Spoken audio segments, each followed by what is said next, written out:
బంగ్లాదేశ్ ప్రధానిగా షేక్ హసీనా రాజీనామా చేసిన అనంతరం కీలక పరిణామాలు చోటు చేసుకున్నాయి. ఆ దేశంలో ప్రస్తుతం బీఎన్పీ జమాతే కూటమి అధికారాన్ని చేపట్టబోతుందంటూ వార్తలు వెలువడుతున్నాయి. అయితే ఈ కూటమి పగ్గాలు చేపడితే ఆ ప్రభావం భారత్పై పడే అవకాశం ఉన్నట్లు పలువురు అంతర్జాతీయ వ్యవహారాల నిపుణులు చెబుతున్నారు.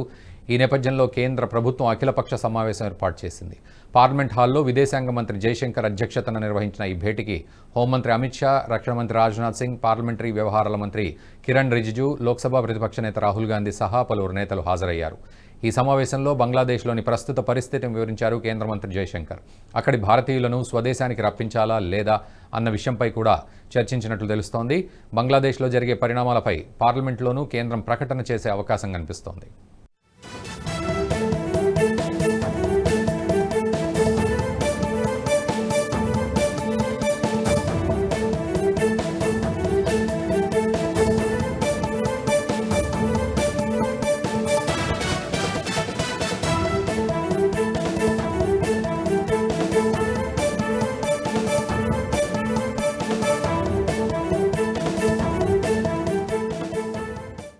ఈ వీడియో మీకు నచ్చినట్టయితే లైక్ చేయండి, 10 మందికి షేర్ చేయండి. అలాగే కామెంట్ల రూపంలో మీ అభిప్రాయాలను మాతో పంచుకోండి. Nationalist hub group of channels ను సబ్స్క్రైబ్ చేసుకుని తెలుగునాట జాతీయవాద జర్నలిజాన్ని ప్రోత్సహించండి. ఈ వీడియో కింద ఉన్న బెల్ ఐకాన్ పై క్లిక్ చేయడం మర్చిపోవద్దు.